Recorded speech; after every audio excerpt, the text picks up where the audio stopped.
So anyway, this is part 6. I met somebody called Zedek, and so we called her Z. I called her Z anyway. And it was obvious that she was a female. So they always talk about female hybrids and stuff like that. That was stuff I researched later on. I mean, this was the first guy I met, and then I looked at her and I sort of shared some thoughts, greetings. I mean, I think she was quite pleased that I wasn't afraid of her, because that was the first thing. I mean, the problem with humans, we're known for being quite violent and attacking things we're afraid of. We don't have a good reputation in the universe for dealing with situations. So yeah, she was quite pleased with that. She did also take on some of her appearance. It demonstrates that she's actually got a strong interest in human culture. I mean, she looks like she was dressed in a kind of like a Chinese dress. That kind of the way it was on the collar was sort of interesting. So she was wearing clothes. So it was like a long gown she was wearing there, and she also had some sort of types of jewellery. So she had like a little crown, and I think she had something that might have.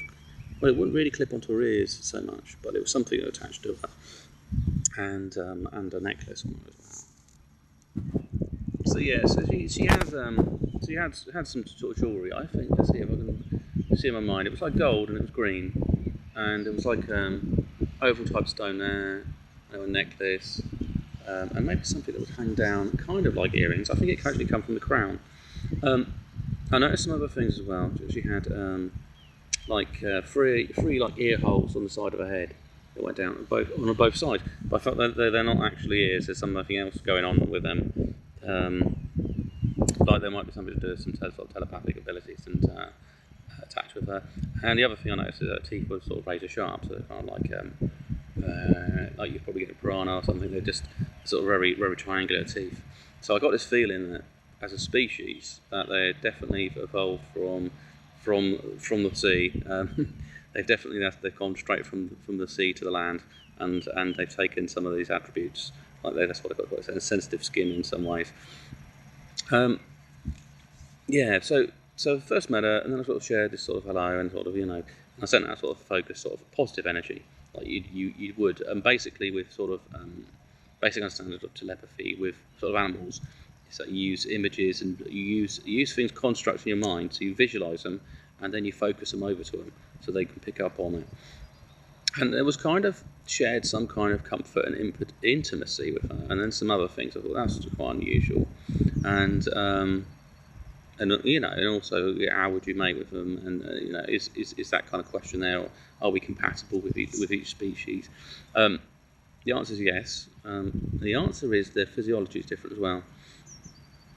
They're basically on her the vagina is different.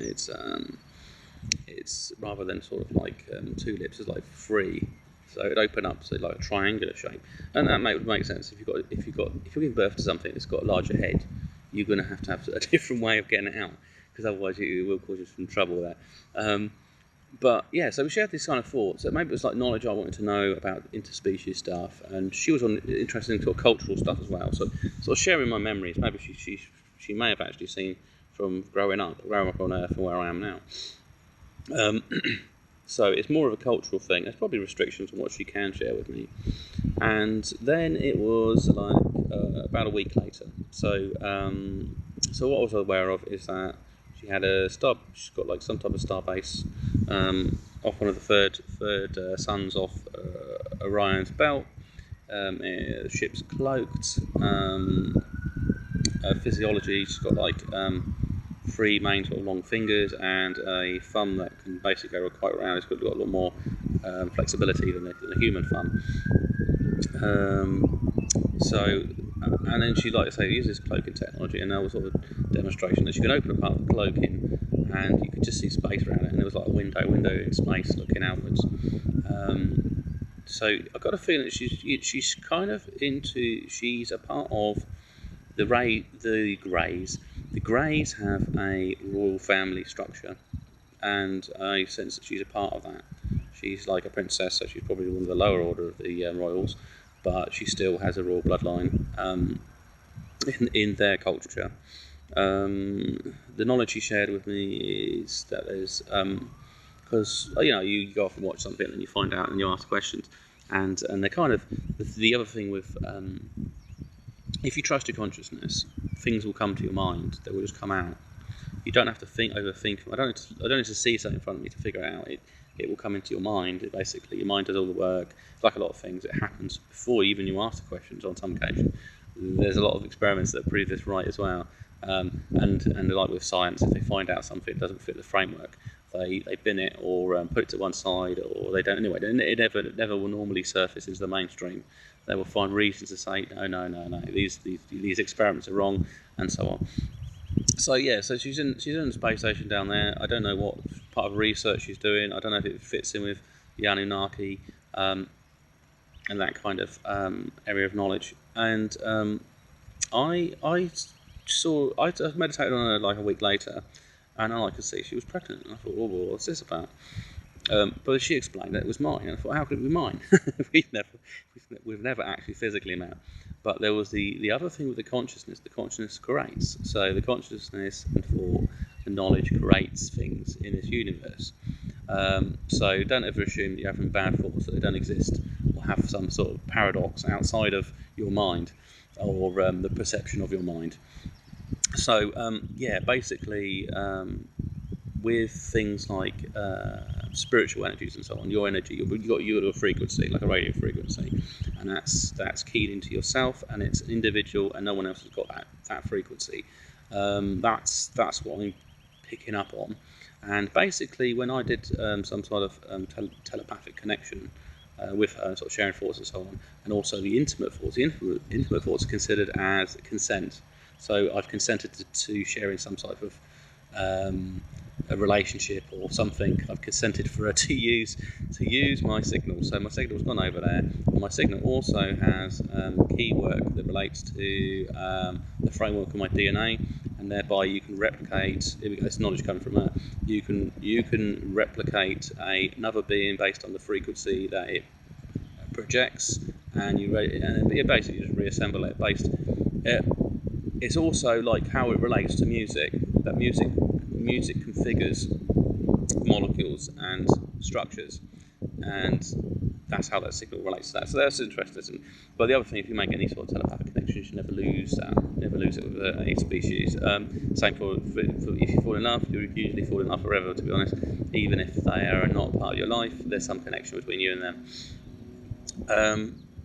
So basically she's used the signal to generate with herself, to generate a type of hybrid. So there's a version of me out there at the other side of the universe, and there's another technique I'll explain later about Buddhism and reincarnation, and how you can use your consciousness. So basically there's an alien hybrid of me out there somewhere. There's still a connection with her. I think she still has quite strong feelings as well, because I think if you make that kind of bond, you build up other things. And I haven't meditated on her recently, because you obviously don't want to sort of scramble your brain and start putting in thoughts there. So that was one species that I meditated on. She told me about the hybrids and so on. She mentioned about I asked her about androids and things like that, and she mentioned there's synthetics, composites, and then you've got the genomes, which would be sort of the genetic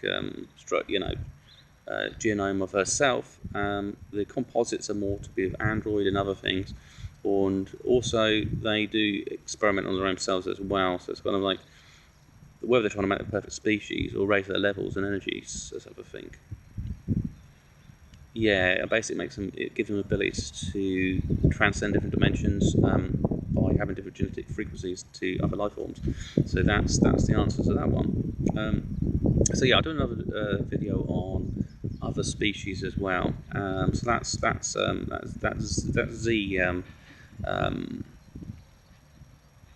Z covered, and she also doesn't mind if other people meditate on her.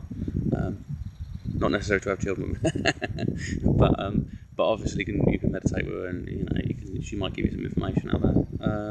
So yeah, but okay, that's fine, and I'll do another video.